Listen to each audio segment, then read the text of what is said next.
IVM. Hey Raghavi, what would you do to be featured on your favorite true crime podcast? Oh, okay. So I don't think we've been doing too many financial crimes lately. No, So maybe something around- That's not what I meant. Wouldn't you commit a crime to be on a true crime? Oh, There's an as a easier Oh, way. shit, sorry. I thought you meant featured. My mind really went there immediately. No, there's an easier way. And listeners of this true crime podcast have an opportunity to be on the Misconduct Show, one of the episodes. As you know, we spoke about last episode about our anniversary coming up and we're really excited and we want to celebrate with you guys. It's actually our anniversary tomorrow. Oh, that's right. Time So- flies when you're having fun. Indeed. So Raghavi, what can miscondues? You wore me down. You've gone with it. All right, Miss Condus, now that that's official. So what you're going to do, guys, is this is going to be a small Instagram sort of contest. We'll put up a post and essentially we'll be asking you to share it, tag a bunch of your friends who may or may not like the podcast. It's time to become the gateway drug for your friends. And of course, we're going to ask you to put up a little story on your favorite episode of the podcast, as well as why you like us so much, if you do. If you don't like us, that's also fine. We're open to criticism overall. And then we'll pick 3 of you purely by luck, as in it's going to be a lottery sort of system. We'll pick 3 of you to be... Featured on the next episode of Misconduct. Yay! And it's going to be awesome. So just fill our inbox with your stories and we will pick, you know what? I will accept a bribe.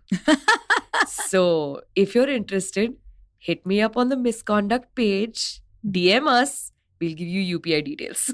I will accept a bribe just a rupee less than what Nisha is accepting. Just Also, FYI. this, since it's just an Instagram contest, it's going to be, to all our listeners. It doesn't matter where you are, Yes. India, international, space. It's all cool. Wherever you're listening to us from, be part of it, engage with us, celebrate our anniversary with us. Yay. Have you ever wondered why women don't do more crime? Well, we're here to tell you there's misconduct all the time. Women are thieves and murderers. That's gross misconduct. Con artists, money launderers. Criminal misconduct. Financial fraud that's hard to track. Takes some planning, but still misconduct. Even breaching a contract. That's more civil though. It's misconduct. It's misconduct. We tell you all about women that suck. Things that make you say, what the? It's misconduct. Hello, and welcome to Misconduct. We are a podcast. You know this already. We're about Indian female criminals largely. Last week, we covered part 1 of a very, very famous criminal who happens to be from India, but she took her lovely criminal pursuits all over the world. She's the Priyanka Chopra of crime. Who says women can't have it all? I am Raghavi. And I am Nisha. And this week's episode is the second part of our 2-part episode feature on Ma Anand Sheela. So let's do a quick summary, shall we? Yes. Ma Anand Sheela was the former secretary and personal assistant of the Indian spiritual leader Rajneesh, or Osho, or Bhagwan. She was in love with him, in her own words, and he considered her his right-hand woman. She was also very, very popular across the world as a leading spiritual guru who focused away from religion and more on the social and human aspects of life. Right. His teachings attracted a lot of folks with alternative views, which I don't know what that means, but that word was used a lot in the media reports at the time. Yeah. His teachings were alternative in the sense that they spoke about being one with nature, the value of sex in a relationship, any relationship, free love, in some cases, free drug use for certain purposes. Just all the sort of things that your party would listen and go, "Henna?" That means what, in case you're Yes, correct. wondering. Oh, right, yes. In our last episode, we covered how Sheela moved the headquarters of Rajneesh, or Osho's commune, from Pune in India to a small rural town in Oregon, United States. The local population was pissed off at what they considered to be an invasion of a cult. So Rajneeshpuram, as the commune was called, was also dissed quite a bit by the national news, lawmakers, and even the police in US. So Sheela was the public face of Rajneeshpuram. Though, I mean, since Osho had entrusted all responsibility on her, and he kind of removed himself from most of public life, taking like a vow of silence or something. Yep. So Sheela, who had all of these powers and zero checks and balances, decided that she must defend Rajneeshpuram in any way she could. Oh yeah, any way she could, because Sheela started protesting against the local town members, rude words and actions by trying to commit voter fraud. Is it proportional to the words they said? Probably not. But basically, she wanted to get members from Rajneeshpuram commune elected into the local county bodies, because she thought, there was a lot of pushback from the local population, and the best way to consolidate power is to actually be in the government. But that didn't work out because voter fraud rarely does. She then tried poisoning some voters to make sure the commune would have a majority. That worked very well, except for the fact that, law enforcement caught on to what she was doing. Yep. And the next step, that was an assassination attempt. She really just escalated so the fast. situation. Just 0 to 100 in like 10 seconds. And the step after that was fleeing to another country, because once you try to assassinate someone and you fail and they find you, there really isn't any other option. So after this, of course, once she left the country, it was followed by extradition, because the US authorities were like, no, we will get you. Then she was tried in a criminal court and sentenced, and then served that sentence. And now she is free. And that largely summarizes the somehow decent life of Sheela. It ended up okay, I guess. Yeah, you're forgetting all the money she makes after she's free, right? It must be nice to have that level of influence on popular culture. Nice. So, in the last episode, we covered Sheila's early life and marriage, her meetings with Rajneesh or Osho, her induction into the commune, their move to the US, tensions between Rajneeshpuram and the local Americans. So, tensions rose so high, something kind of terrible happened. Sheela and some other followers tried to poison a bunch of local county voters. Yes. So, they wouldn't make it to a vote. And Rajneeshpuram could instead win those seats. Yep. You may also know that this plot succeeded, but not in the way that you think. So this part 2 is about what happened after that. Right. Where did Sheela go? Did she get her day in court? Where is she now? And how much did Karan Johar pay her for the updated documentary? Oh my God, Karan Johar is also involved. Of course. You know what? That seems right. Right? It just makes sense. I get it. But before we start, our usual disclaimers. This podcast is not suitable for children. This episode in particular includes descriptions of sexual activity and recreational drug use. Listener discretion is advised. All right, so let's start with what happened right after the poisoning of 751 people in the Wasco County area. So in 1984, which is when all the stuff happened, the Wasco County elections were being held. And to dissuade voters from taking over the country, basically Sheela hatched this elaborate plan to buy salmonella bacteria. Something that can give you just insane explosive diarrhea, right? Oh God. She got this from a medical supply store and used it to contaminate the salad bars of some 10 restaurants in the region. And just like I said, 751 people woke up the next 5 days to explosive diarrhea and terrible symptoms like dehydration, stomach cramps, and just overall terrible health. 45 people were hospitalized and all, but luckily they made it out fine. The thing with the US is, though, this is not normal for people to get poisoning like this, because they have a very sophisticated domestic water supply system and a sewage system as well. I mean, if there was anything in the drinking water, they would be able to test it and find out immediately. They would know if there's seepage somewhere. They can figure these things out because they have very elaborate city plans for this stuff. And that's exactly what the Oregon State Public Health Laboratory did, along with the US Center for Disease Control. That is a name I have not heard in a while. So both these entities, they just tested all the local water and sewage lines to make sure, where's there a leakage, what could have happened, because their immediate impulse wasn't, someone poisoned 700 people. I don't think that's anyone's immediate response. No, because if you're normal, you're like, must be some sort of infrastructure failure. That's a reasonable thing to think about. But the thing is, when they did this series of tests, they found nothing. There's not a single pipe out of place. There's no reason to believe there could be any cross-contamination. And that led to a lot of confusion for a while. And then suddenly some insane clarity. Because, sure, the authorities were like, we're not really sure how this happened because they want a scientific approach. Right. But the people of Wasco County, the people of Oregon were like, we know what happened.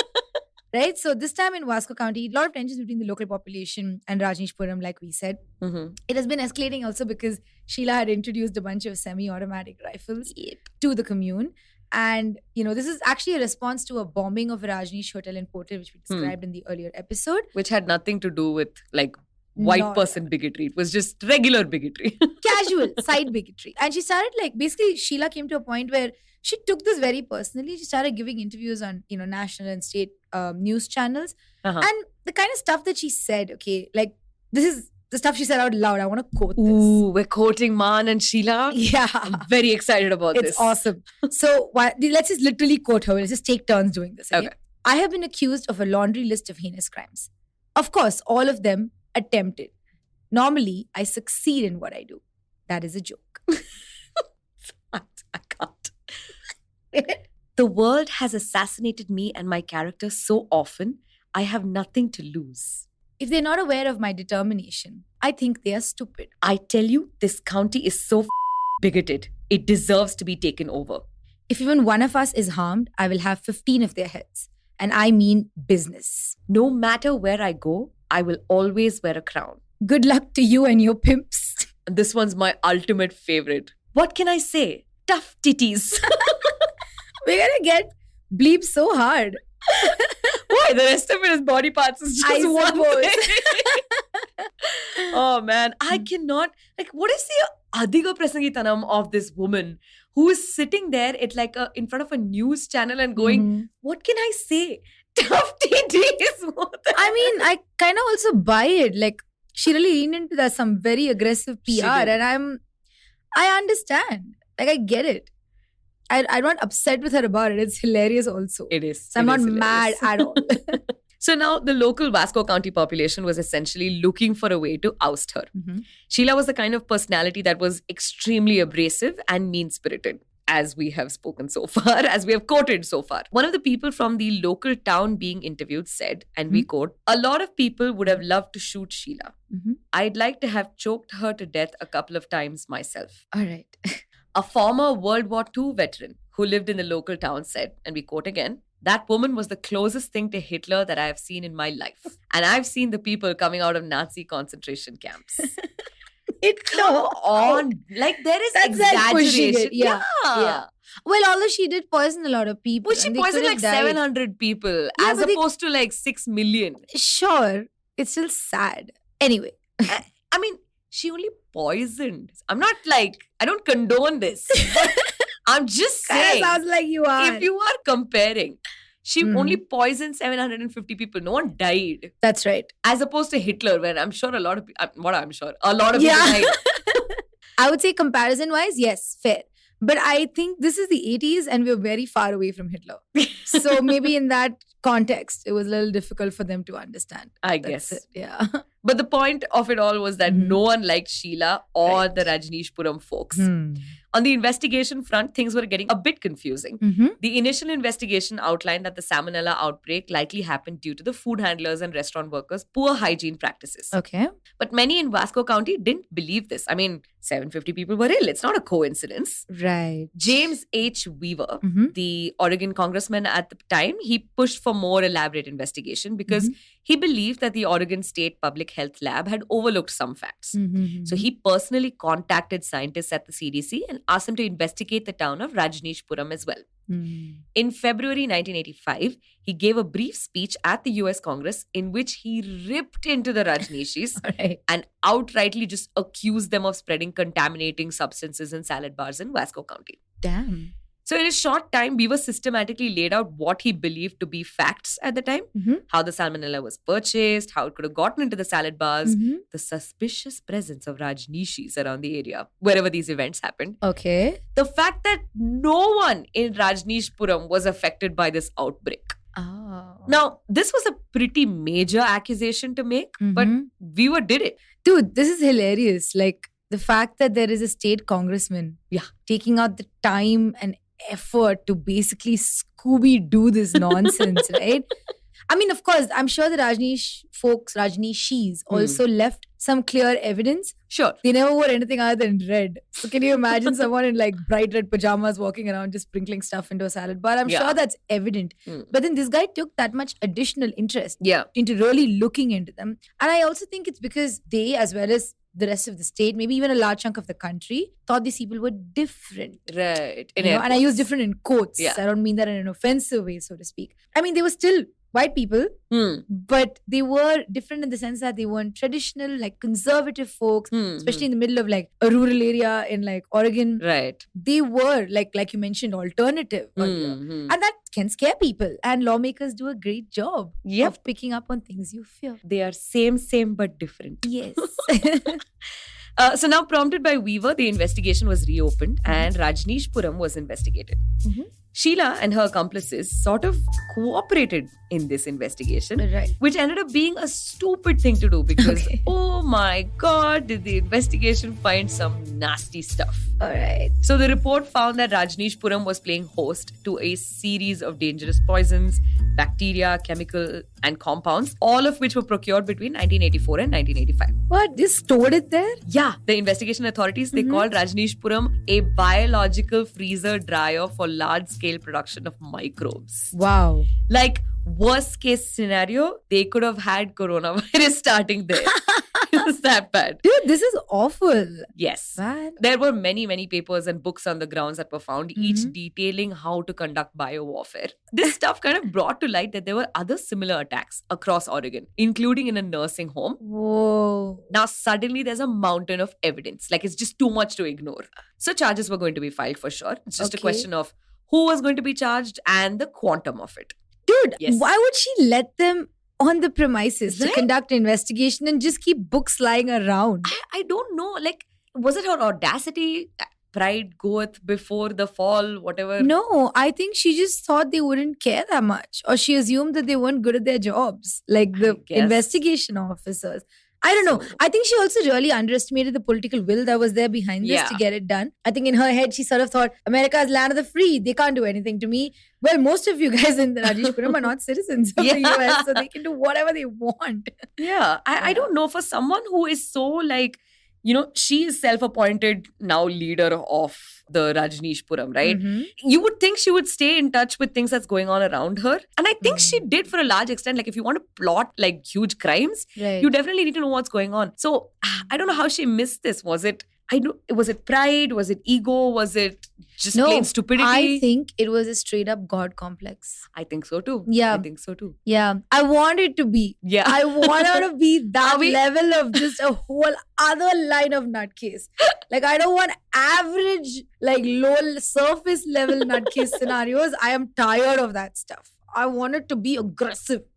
That's what I'm looking for, man. Oh, what happened to that county election, by the way? The one that was going on when the poisonings were happening. Oh, right. That was hilarious. So, these little suspicious events that took place, just generally made the election commissioner sort of consider suspending the elections. 750 people is not a joke. Yeah. Also, while the US investigative officers, they were still not sure what was going on because they were, like I said, scientifically looking into the whole situation. Right. The people of Vasco County were 1000% sure that the Rajneeshs were behind this incident, right? And they were also pretty pissed because when this whole thing happened, their town's businesses were targeted.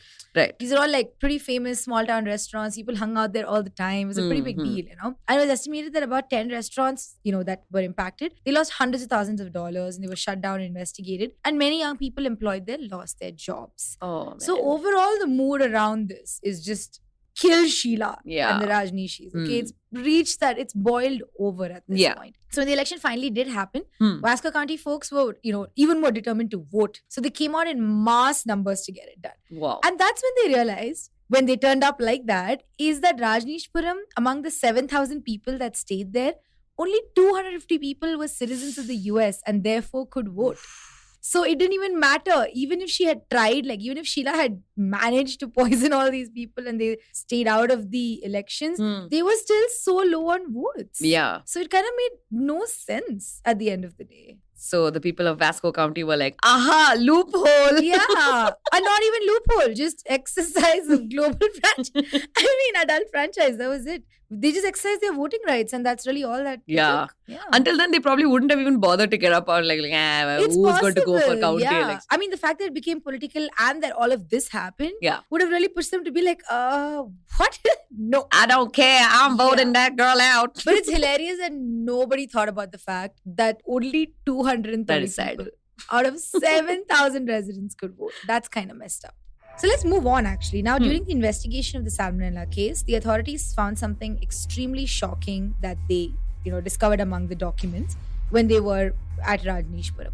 So in 1984, several Rajneeshpuram residents had conspired to assassinate then US Attorney for the District of Oregon, Mr. Charles Turner.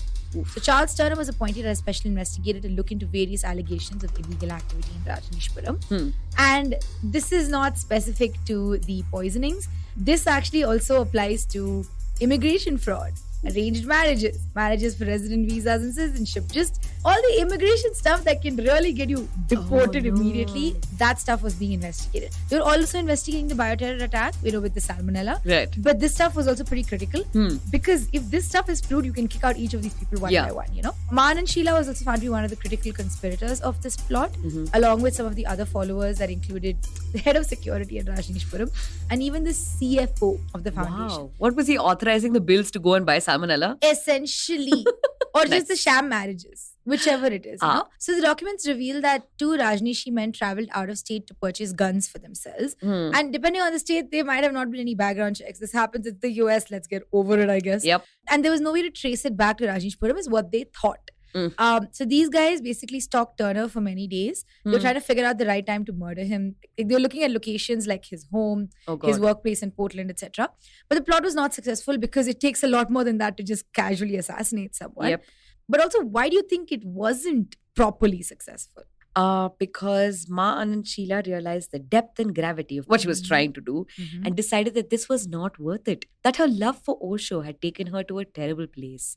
One that she needed to bring herself back from. For the sake of humanity. For the sake of her soul. No. Oh, damn. The reason it failed is because right as they were trying to do this, one, they weren't skilled to. The other is because the salmonella bioterror attack happened and there was too much of a spotlight on Rajneeshpuram. So they were like, fine. They just dumped their guns and left. Amazing. Yeah. What did you realize the depth of her actions? Are you kidding me? No. I tried. You did. So now that's at least 2 confirmed charges against Sheela. One is for orchestrating the salmonella bioterror attack. The second is for conspiring to murder a senior public official. Now, there's a slightly different angle here that I would like to throw some light on. So, the Netflix documentary went into it, but I'd like to elaborate. Right. One thing about the Rajneeshis was they were a religious sect. They had classified themselves as such in the US. There are various social, political, tax implications to this. And as we mentioned in the last episode, one reason that Osho moved to the US was because of how free the religion laws were out there. That anyone can practice any religion they chose as long as it did not end up in the occurrence of a crime. And 2, the basic tenets of church versus state were maintained. All right. Right? So church versus state basically means the separation of religion from the running and administration of a state. India too also has this enshrined in the constitution. It's in the form of secularism. Right. This essentially means that if you're running state functions, then religion should be kept out of it. That's fair. Yeah. Yeah. For Rajneeshpuram, their religious status was sort of governing everything that they had done. So they had their own schools on the commune premises, their own police force with access to centralized criminal database. They conducted their own staged elections for positions of power. And that Osho, as the head of the organization, was deciding everything for the commune. And we say Osho, but we mean Sheela. We mean Sheela.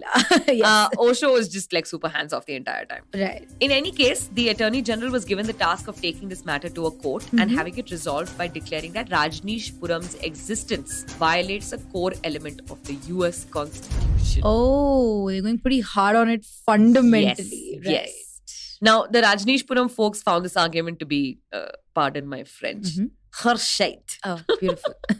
They felt that this was absolutely discriminatory because the US had seen many other cities and towns with similar setups. Like you had the Mormons in Salt Lake City, the Catholic Church in Boston. So there were many examples. In many interviews, Sheela had said that the government and legislatures were just actively looking for ways to put down a largely peaceful community that just wanted a home. All right. Why do you have guns then? To protect herself. She said it. And many of these cases that went before court in the US, usually injunctive orders were handed out. For example, hey, teacher in a public school, you cannot wear the headscarf or a rosary because you work for a public establishment. That cannot be seen as taking a particular religion as primary. Got it. Which, okay, but to make a whole town null and void, that was just something new. Right. But you know what's not null and void? What? The other shows on IVM. Segue. I tried. It's been a long day. Anyway, that's what's up next. A bunch of shows on IVM. Please go listen to them. And if you like them, please check them out. We'll come back to you after a short break.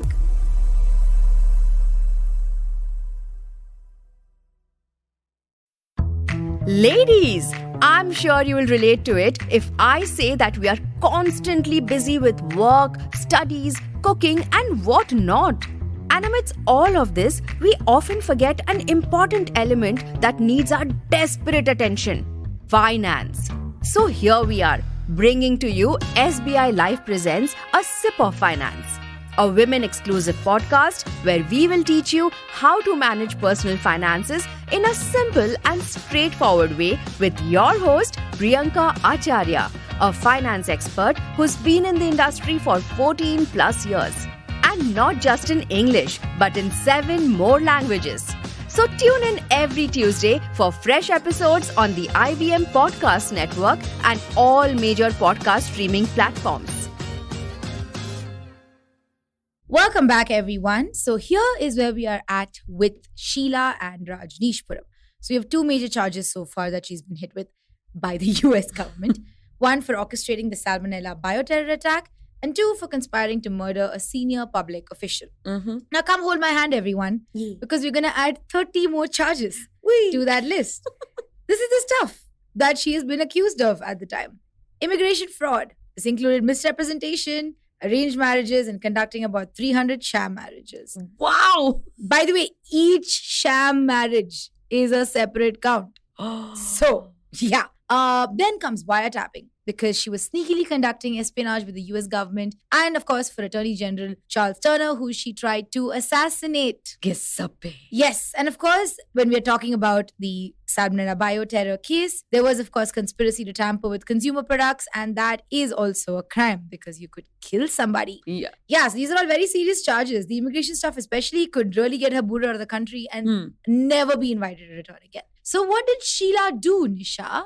She turned herself into the authorities and cooperated, so she can at least get a smaller sentence if nothing else. No, why are you constantly humanizing her?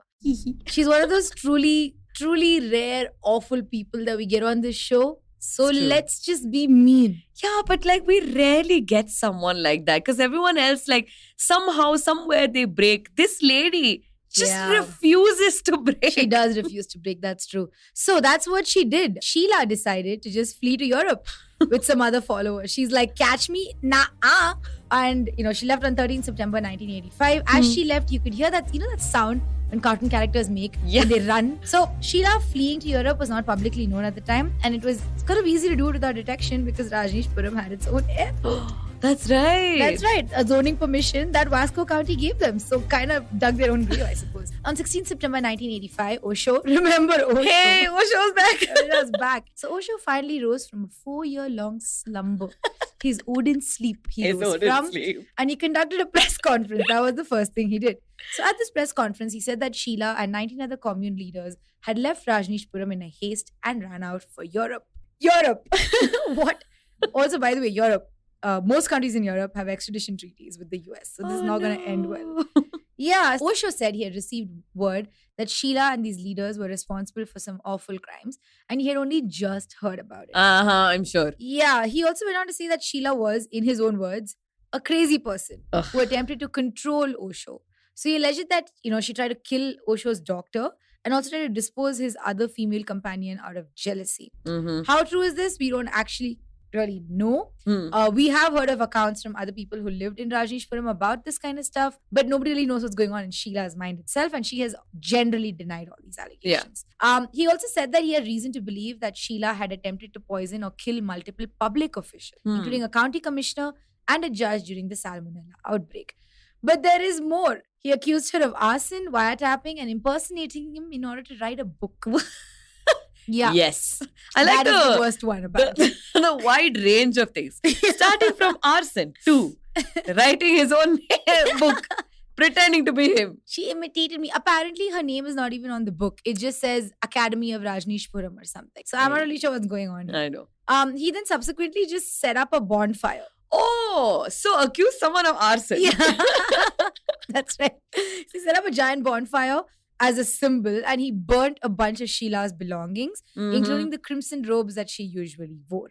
I wonder what that's called, Osho. So the thing is, Osho thought he was doing something amazing and magnanimous by announcing this to the public. What he didn't realize is that in the last 4 years, public sentiment had really turned against Rajneeshpuram. Yeah. So I don't know. There are loads of allegations about, how Sheila must have drugged him. Other people must have drugged him through the Correct. process. There's a lot of stuff there which you don't want to get into because she wasn't convicted for any of that, right? Mhm. But at this point, Osho really misjudged how to handle the situation. Yep. So everything that he said, it was kind of met with heavy skepticism. But don't get me wrong. I mean, everyone still believed that Sheila was a murderous wench. Yeah. Like, that was pretty clear, right? But what Osho attempted to do, where, he would try to humanize himself and he tried to sway public opinion in his favor, that really failed. Because all of this still has his name. Right. It's really difficult to extract it. Agreed. Mhm. And that's how on 23rd October 1985, Mhm. a federal grand jury in Oregon indicted Osho and his multiple disciples on one primary charge, Mhm. evading immigration laws. It's the easiest one to get on. Yes. Right. So Osho's lawyers were informed of this and negotiations started immediately for the terms of surrender. Mhm. There were major rumors about a potential riot breaking out and that the army was going to be deployed to Rajneeshpuram to cull the violence. Whoa. It seems like a good excuse to send in the army, right? I mean, there's 7,000 people in there. Yeah. Well, I mean, a lot of them were children also. But I don't know. You could, even if 2,000 people could be mobilized, that could get Exactly. pretty bad. 2,000 is a lot of people. There was also speculation that Sheila had recorded some instructions to Rajneeshis if things got bad. Oh. And these instructions included using their firearms to defend themselves. What? Which, okay, I still get. Okay. But the worst one was to use the children and the women in the compound to create a human shield to prevent the authorities from harming them. That's disgusting. Which is devious. The Spartans would judge you. Oh my, I know. Yeah. Ahu, judge ahu, them. ahu. So on 28th October 1985, Mm-hmm. Osho decided he had had enough and he tried to run away. Finally. I mean, if everyone's running away, why did he stick around? But Mhm. he did so in his private jet. Oh. And they found him immediately. Yeah, that seems about. Just get on a coach flight, bro. It's fine. Get on Ryanair and leave. I It's swear. okay. The same night, Osho and a small number of accompanying followers were arrested on 2 private jets in North Carolina. That's just stupid. How to fly discreetly. Take 2 jets. Forget that. One entire jet has left Rajneeshpuram, an area that is currently extremely under scrutiny. Yes. It left from their private airport. Why? Because always keeps an eye out for this stuff. They know every plane at the air at any given time.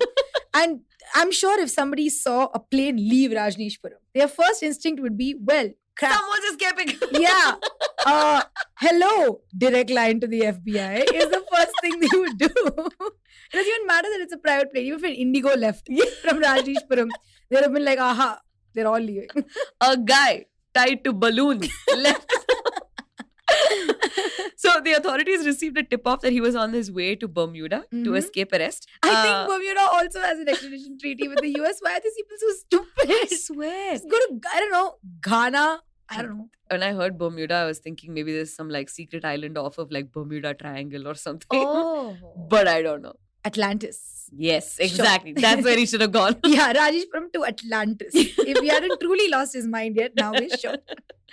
But here's the thing. This Mhm. there's the next piece of information that I'm about to say. Okay. Is the thing that pissed me off the most. Because Okay. like I said, you're trying to be discreet. You're trying to escape. Mhm. In the plane, they found so much cash. Okay. Like $60,000 worth of cash.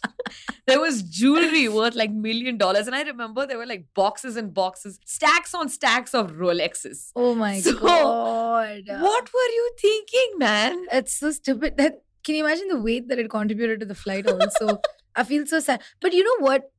At this point, if they were so money hungry also, I understand that you can't travel without cash on you. Like if I was that kind of rich, I would just take $60,000 with me generally, just put it on my bed and sleep on it. And then when I wake up, just take it all and burn it and put another $60,000. I Nice. understand that. So maybe that's what he was up to. Maybe. And can you imagine the one guy, like because of all the things on the flight, Mhm. he's been told, sorry, sir, you can't take your carry-on. It's just like, please, it's just underwear. No. we need space for 2,000 Rolexes. Yes. You will know the time in every city in the world, but you can't wear underwear. So it took a couple of weeks, but Mhm. Osho was arranged to be tried in Oregon, Alright. and the authorities moved him from North Carolina with extensive security. Aha. But you might be thinking, where is Sheela for all of this? Where is she? Sheela was in Germany. She was chilling with another Rajneesh commune. So Rajneeshpuram, by the way, was the HQ Mhm. for commune, sure. But there are hundreds of other smaller settlements all over the world with Rajneesh followers, even today. Germany and Italy in particular, Osho was very popular. So Sheila was pretty well taken care of wherever she wanted to go, right? But like I said before, why would she go to a country that had a criminal extradition treaty with the US? I have no idea. I'm also still cringing at the fact that you said HQ. I'm sorry. Please continue. Headquarters. Thank you. Fine. I would say, this behavior from Sheila was equal parts stupidity and arrogance as well. In her mind, she would have thought, I can go anywhere, I'll be safe, right? It's the God complex. It's the Ga complex. So in October 1985, Sheila and several other Osho followers were extradited out of West Germany, which is the Mhm. part of Germany that's still under actual German and US How control. sad. Not even the Russian side. She could have just gone there. Sure, it's not as free, but still. So she was brought to the US immediately and she was booked for 800 felony charges. Okay.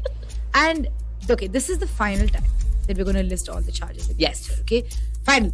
I promise. Yes, sorry about the ups and the downs. We wanted you to feel like you were part of the investigation journey, just watching it unravel as it was happening. Yeah, because this is how we read it. So now you will face that brunt as well. So here are the charges.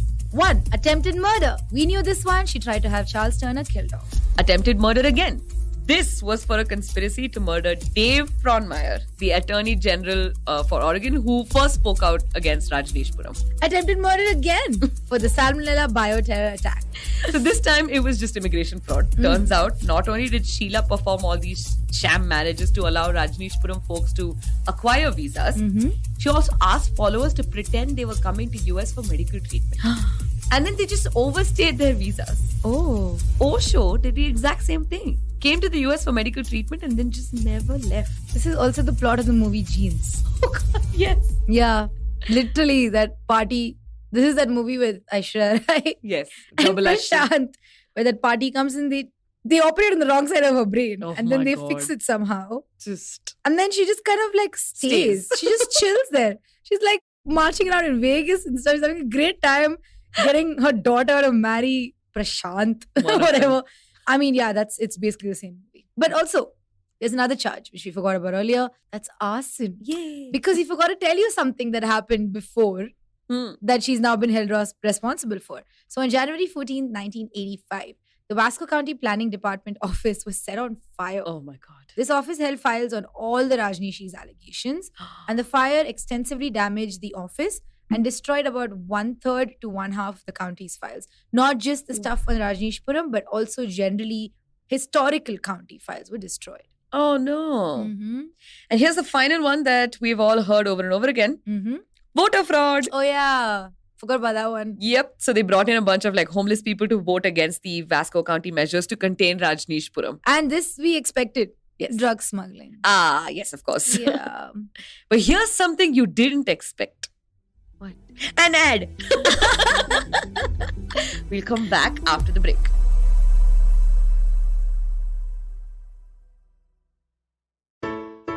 Hello, everybody. Welcome to another great week on the IVM Podcast Network. On Think Fast, Varun and Suchita discussed Revlon filing for bankruptcy and Sony Liv's success story.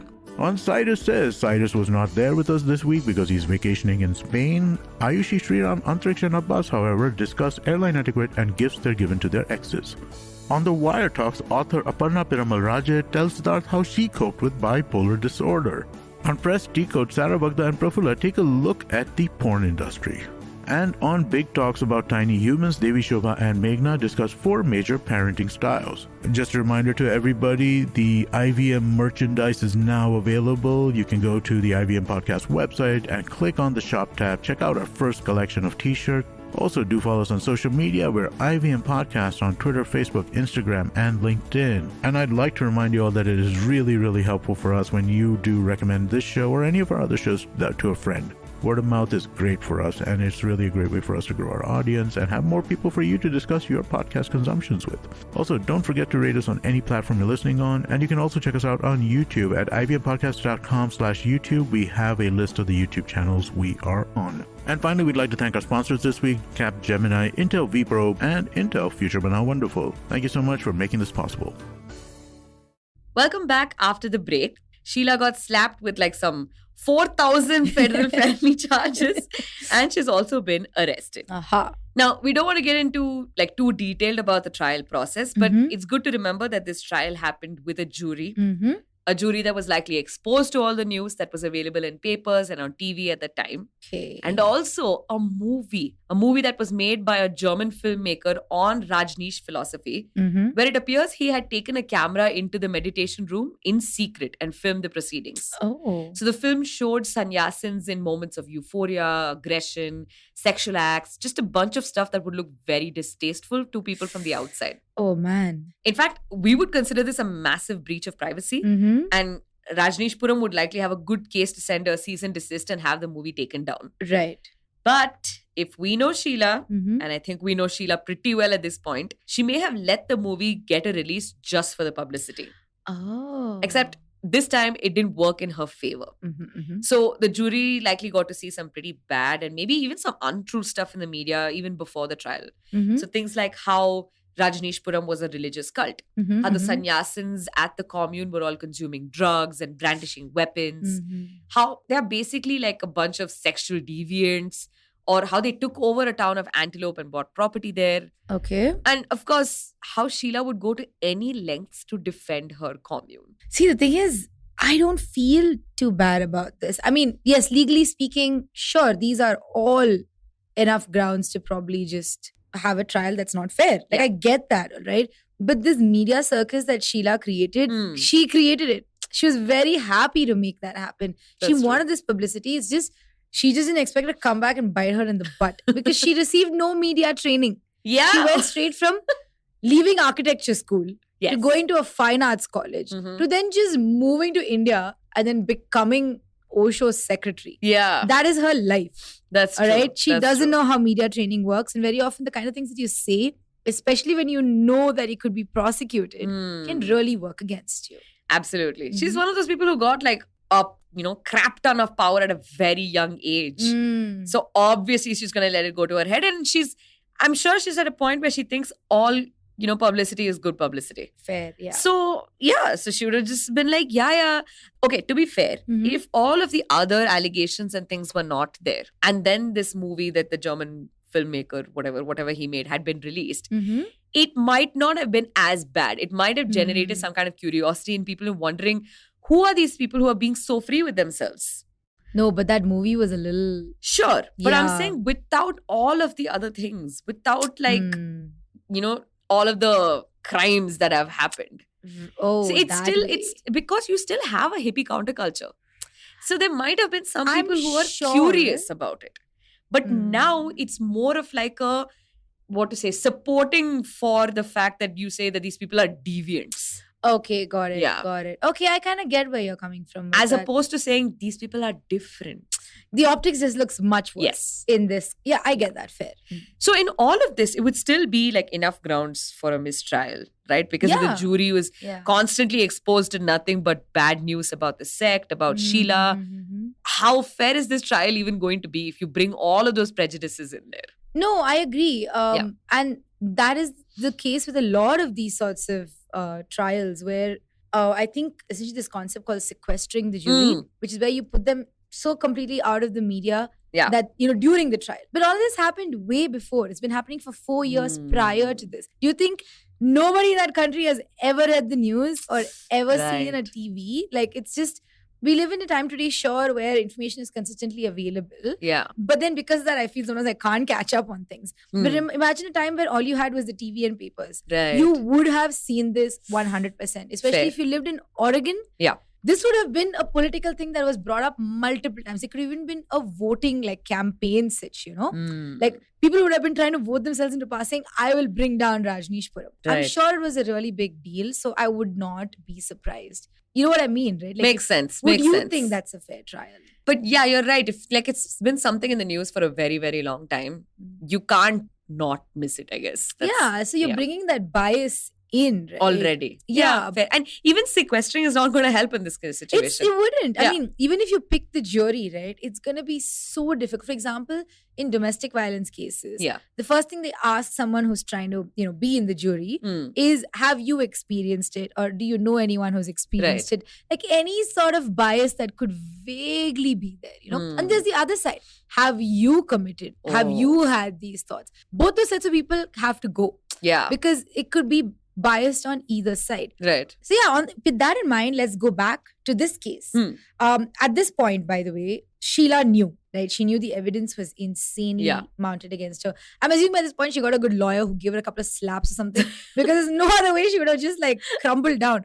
I expected Sheela to be on a stand screaming her ass off, But like, unfortunately, that didn't happen because she knew public opinion was against her. She knew prosecutors wanted her convicted. And she knew if she stuck with a jury, that she was definitely going to get convicted. Yeah. So at this point, she was like, oh, well, then I guess I will plead guilty.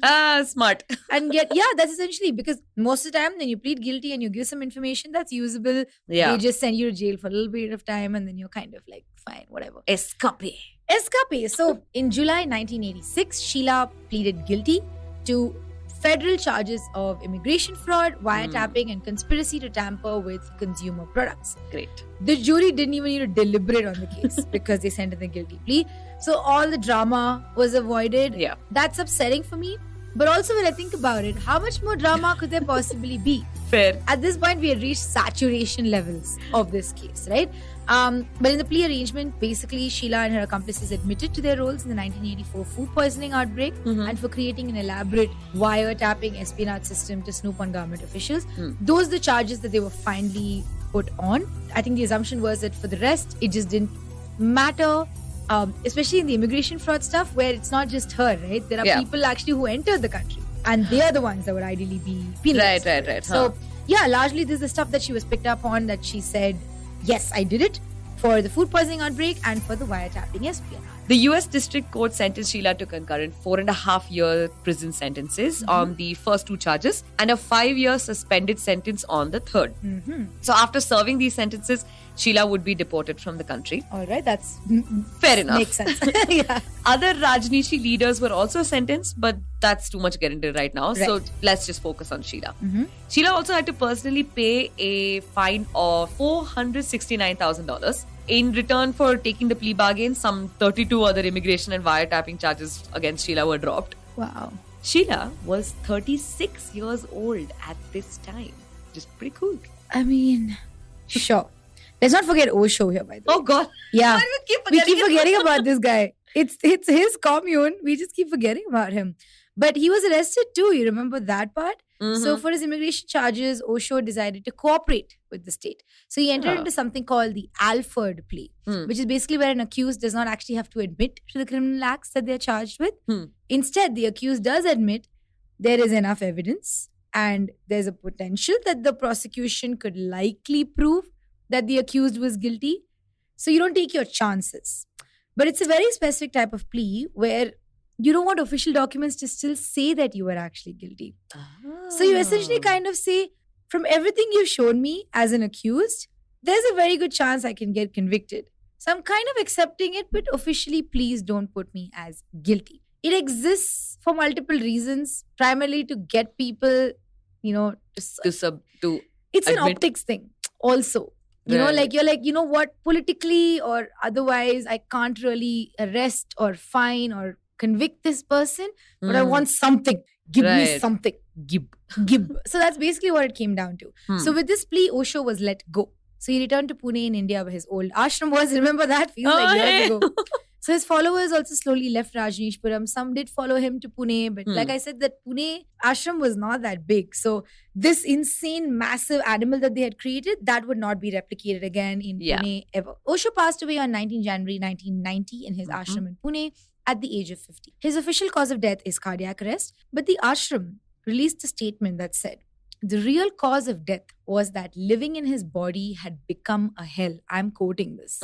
Why? Because he had spent so much time languishing in American prisons. I don't know, bro.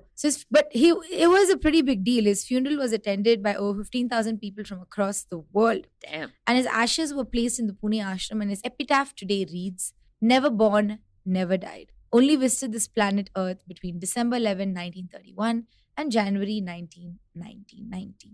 What a dramatic, like, what are you, an alien visited Earth, it seems. Yeah, never born, never died. I mean, like, I get it, okay? Spiritually speaking, I understand for a lot of people, this body is just a flesh vessel, and our souls are considered more important. Sure, that's in a lot of culture. Yeah, I'm not going to consider any of that when you have like 4 billion Rolexes and your Yeah. own private jet. Exactly. That's the part that I don't understand. Like, there were all these people who were crowding around Osho going like, he's just such a good man, he's a great spiritual leader, he's just so one with nature and earth and etc. But then also, who carries $60,000 in cash? Yeah. Like, who does that? I have 4 rupees right now, maybe, in my car. That's it. There's nothing in my bag. Oh, So, car. He pulled up in a Rolls Royce like everywhere. oh, that's true. Yeah. There was this one interview where somebody said, he has like 8 Rolls Royces something. And Sheela corrects him to say, currently it's 17. Oh, yeah. And so it shall be 20. And we were just like, why are you flexing on behalf of I this? swear. Also, remember all the stuff that we said about, there's a constitutional challenge to Rajneeshpuram, Oh, right. Yeah. the church versus state argument that was to be brought by the US courts. Mhm. Yeah, so nothing happened with that. Okay. In late 1985, after the commune had basically been abandoned by its management folks, Mhm. any decision regarding the validity of Rajneeshpuram was kind of unnecessary and it's a waste of taxpayer money. Okay. So the authorities had already gotten a hold of Sheela and Osho, and they were that was the biggest names that they needed. Okay. But did the authorities care? No, Mhm. they went ahead with the litigation anyway. Mhm. So after multiple appeals in 1987, Rajneeshpuram was declared well and valid in the eyes of US constitutional law. What a waste of time. But by this time, Rajneeshpuram had gone completely bankrupt, Oh. just trying to defend all of its legal issues. So even with a valid religious and administrative status, Rajneeshpuram was in no position to function as an organization. And Rajneeshpuram was eventually purchased in 1991 by a Washington construction firm for about $3.6 million US. Oof. But the property was kind of cursed. No one wanted to build anything on it. Like, the Washington construction firm in question, they tried. They tried getting people to do something with it, but nobody wanted to build a museum for Rajneeshpuram or something in the area just because of, how tainted it was historically. So the firm tried to turn it into a state park. Because, to be fair, Rajneeshpuram had its own entirely self-sustaining agricultural right. situation going on. Yeah, right? they brought it back from a desert, right? Essentially, yes. And because a lot of the vegetation was found to be sustainable in the sense that it was local to the area, Right. a lot of lost wildlife and vegetation was brought back to Rajneeshpuram, Huh. or at least that area. And the thing is, it would be great as a state park now, right? But Oregon was like, nahi chahiye. And they're like, no. And today it's actually home to youth camps that are run by Christian youth organizations. Okay. And it serves as like a campground for middle and high school students. The airport is also still functional, but usually just used by private planes who want to go to Oregon. I don't know. If you were in school and you had to go and camp in Rajneeshpuram, in a place where has had rampant sex and drugs, But would you is there- sanitize every inch before you lie down there? I only go to a summer camp if I know that it's built on a graveyard. Because how else can that Yes. camp That is counselor Yeah. sit me down and say, oh, it's built over a graveyard, scary story. And then everybody's like, I can't sleep. Why? Why would you not let those kids sleep? They're Is it- like 12 years old. But by that logic, isn't every school built on top of a graveyard? That is true. Yeah. Sure. Just, I don't know why. Like, every school has that running, like, this school was built on a graveyard. Every That's building why. needs a foundation, right? Do people know this? Buildings aren't just built. There's a foundation under them. So at some point they would have hit through a coffin or something. Ugh. I know, I'm sorry. Let's take this way away.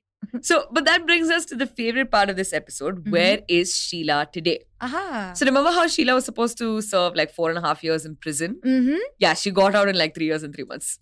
You know what? If she was on good behavior. I suppose. Yeah. Mm. And then she just ran off to Switzerland. That's also fair. In her own words, Sheela said that the 39 months she served was all the answers she needs to give anymore to the public. Oh, shut up. That's technically fair. Time spent in jail for your crime effectively means you've done the time. I guess, yes, fair. So there's no need to bring all this up again and again and again. Or so you would think. Dun, dun, dun.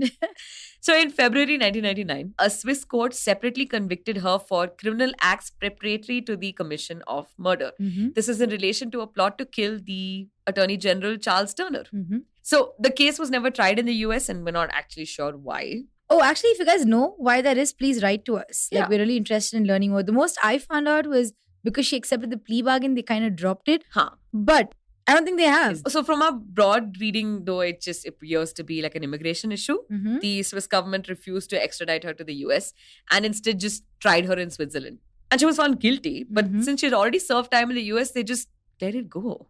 Okay. So they just held like a whole trial to arrive to the same conclusion that she already served time. They just wanted to pin another charge in there. Chumma. Just to be like, yeah. Like, we yeah, also me want. also. Me also. Yeah. That's basically how it worked out. But the thing is, something hilarious happened in the year 2000. Okay, this is about a year-ish after this conviction and immediate release. Yeah. In January of 2000, Sheela appeared on a TV show in Germany to celebrate the 10th death anniversary of Osho. Now, the German police immediately dispatched to Frankfurt to arrest her there. And you might be thinking, what did she do now? She didn't do anything. This was How a sad. clerical error. Unfortunately. Like, everyone's just like, yeah, she did something. No. And it's just data entry problems. So in the 1990s, after Sheela moved to Switzerland, there was an Interpol warrant issued for her for the arrest, for the conspiracy to murder Charles Turner. In 1999, like Nisha mentioned, she was convicted for the crime by a Swiss court and sentenced to time already served. However, no one in the US Justice Department sent a notice to Interpol stating that they can take down the arrest warrant. Oh no. Yeah. Charles Turner, who was the target of the plot, by the way, he continued to serve in Oregon for an additional 11 years and he retired in 1993. He didn't even know that the Swiss trial had happened. So no one sent a copy of the judgment to him either, the guy in question. I swear. And after, like an official confirmation of revocation was sent to Interpol, a spokesperson at the US Justice Department said, "Oopsie, I'm sorry." Did they really? Baby. It's so stupid. And actually, the official statement really was, "It's a misstep on our responsibility to get the information out to the public." What? Some intern messed I up swear. and they were just like, "Oh no." And okay, to be fair, Sheela wasn't arrested for too long. She was released almost immediately. But this is think about this is the kind of human error that can get people arrested. Yeah, but Their also I civil feel like for a freedoms. person like Sheela, she would have been very happy with the kind of publicity that came along with it. She'd have been, Sure. yeah, whatever arrest it me. What is there? We'll see. I'm sure, whatever it is. But imagine if this happens to you. Yeah, that is kind of You crazy. would be terrified. I would pee my pants immediately. Yeah. I wouldn't even, how they say, flight or fight. I would pee. I'm so sure. She went on to marry a Swiss citizen, also a fellow Rajneesh follower. Today she lives in Switzerland where she manages 2 old age nursing homes. You might also all know that in 2018 when she was featured heavily in the Netflix documentary Wild Wild County, she got paid to appear. But this amount was never disclosed. Which makes me feel that it was in the millions. I think so too. Yeah. I think so It too. would be really weird if they mentioned it, right? Yeah. That she got paid at all. We know she got paid for it. But then imagine we sent 8 million USD to this woman who escaped the law multiple times. Netflix. God. After this documentary, Sheela suddenly found herself to be in a spotlight. The thing is with these sort of personalities is you either hate them or you kind of identify with them. Oh. So Sheela found herself like a new generation of lovers and haters, and I bet she loved it. Oh, for sure. So in September 2019, she was interviewed by another casual fame seeker, the Bollywood director Karan Johar. How the universe did not implode when these two megalomaniacs entered one room, I will never understand. The fact that they exist in the same timeline should be enough to just break out the multiverse. For sure. And if that's not enough, in April 2021, this interview that he conducted and part of her journey around India was released again on Netflix. It's called Searching for Sheela and it's a documentary. Oh, but wait, there's more. Aha. Do you think only Netflix gets to profit off of Sheela? Amazon also wanted a slice of that lucrative pie. Nice. So in Feb 2020, it was announced that actress Priyanka Chopra, hey, full circle. She would play Sheila in a movie produced by Amazon Studios. Mm-hmm. Sheila apparently did not like this, or she doesn't like Priyanka Chopra. Mhm. We don't know. Mm-hmm. She apparently she reportedly sent a notice to her demanding her to stop the project. Like, as though this is in Priyanka Chopra's hands at all. Like, Priyanka Chopra probably saw it and she's like, what? Yeah. Who this? She probably has a better chance of just saying, "Hey Alexa, stop that movie," Yeah. as than sending a notice to PC. In her later years, by the way, Sheila has expressed some weird sort of love-hate ideas about her time with Osho. Mm-hmm. She's quoted as saying, and this is a hard one, right? Like, I'm sure it must have been hard for her. This is after Osho decided to just come out publicly and say, no, Sheila sucks. So she says, these statements by Bhagwan were ridiculous. I had a hearty laugh. Later on, Bhagwan's management had to retract these claims in Rajneesh times.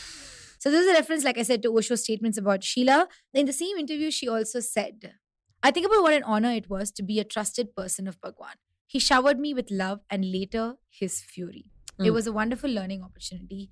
I love him still. Girl, get your act together. And this makes us wonder, who even was Sheila? Like, we've read so much about her, everything that we know about her life, everything that she said out loud in the documentaries, her biographies, official and unofficial, whatever it is. Nothing truly gives us an idea of what to expect from her. It's like she personifies the don't let them know your next move. Yeah. Meme, right? She's that person. Sure, she's fame hungry. That's respectable even. I get that. But we never know at any given time what she is thinking about. And at one point, she's all about that free love life, like living a hippie's dream, woo, woo, woo. And the next minute, she's fleecing money from, these Rajneeshpuram folks. And she's trying to poison hundreds of people that stood in her way. She tried to have someone assassinated. That's crazy. For this. How do you go from here to there and then also justify it in your brain and to other people? I don't know. Even the stuff she says about Osho, right? Yeah. Is it love? Is it hate? Is it Stockholm syndrome? I genuinely don't know. Even if you do a character study on her, someone does a criminal profile on her, they'll just be like, wow, we will call this the Sheila booklet. And it'll be only her. But I think one thing we can say for certain is that she does not regret anything. Right. Like, she's very happy with who she was. And I'm sure, given the chance, she would do all of this all over again. In fact, in a 2019 interview with Mint, she said, I have no regrets. I have come out of the whole deal. In spite of 39 months in prison, as a winner. I feel like a winner. I am a winner. That's what makes me me. The training of my parents, the love of my brothers and sisters, the trust of Bhagwan in me, that I could do it, that makes for a good foundation. I mean, if you have to delude yourself. Yeah. On an entirely separate note, I just want to say, Sheila was a beautiful woman. Oh, yes. She we is bring it up still, once. I'm so happy. Save it for the end. But she is still gorgeous as hell. Yes, she is. And a lot of people have said that Sheila used this to her advantage. On the Netflix documentary, some of the talking heads mentioned that she was charming, she knew how to operate, and she knew how to run a commune almost entirely on her ability to charm people. Right. And I have to agree, how would I summarize my feelings for Sheila? I would say she is a beautiful, smart, arrogant, abrasive woman that I would find immense joy in just slapping across the face. And then just maybe go and get a drink with her. Sweet. Now, musical recap. Let's do it. Yay.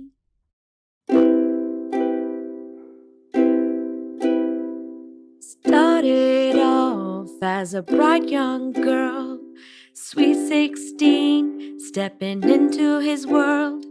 His every word that I would listen fueled a raging fire within. Soon it became quite clear to me that we were meant to be.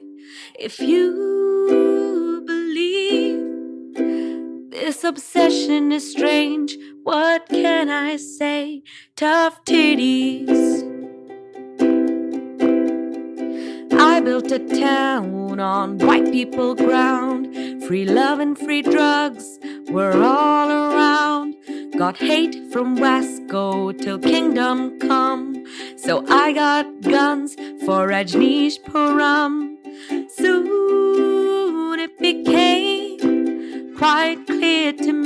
that they would make us leave, but no one could know the dirty game I play. What can I say? Tough titties, tough titties. I know I did a lot of crime, but I paid my dues, I did my time. And even though the man above berated me, I did it out of love. Soon I realized that OTT is my new legacy. And if you can believe that I still slay, what can I say? Tough titties. That was awesome, Nisha. Thanks. Nicely done as always. But guys, you know what we would enjoy from you is if you could go back and listen to all our episodes that you haven't listened to yet. Yes. Tell your friends, tell your family, just tell your enemies. We're cool with that. Just stuff it down their throats aggressively, and we are very happy with that kind of promotion. You will find us on the IVM Podcast Network as well as any other platform that you'd like to listen to your podcasts on. And also another shout out that our anniversary is coming up tomorrow. So we will be announcing some winners of the contest. Yes. So this is your last chance if you want to be featured on an episode of Misconduct. Make sure that you head on down to our Instagram page, that's Misconduct Pod, and look for the post that we're talking about. And, there's all the rules and everything is there. Just get into it, yeah? Yep, that's right. And like she mentioned, our Instagram page is Misconduct Pod. You also have to follow it Yeah. to be a winner. Please do that. Share it with your friends. Other than the contest, there's of course a lot of true crime content on there. Updates on the podcast, reels, memes, whatever you need. If you want to talk about my cats, I'm happy to talk about my cats on that page as well. And we will see you on the next episode of Misconduct.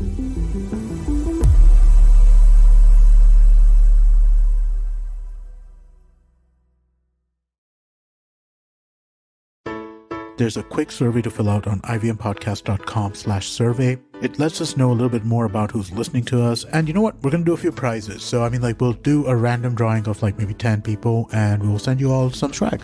Remember, that's ivmpodcast.com/survey where you can fill out the survey. Have you ever wondered where the business world is headed? How the ways in which we create, market, and sell to consumers will evolve?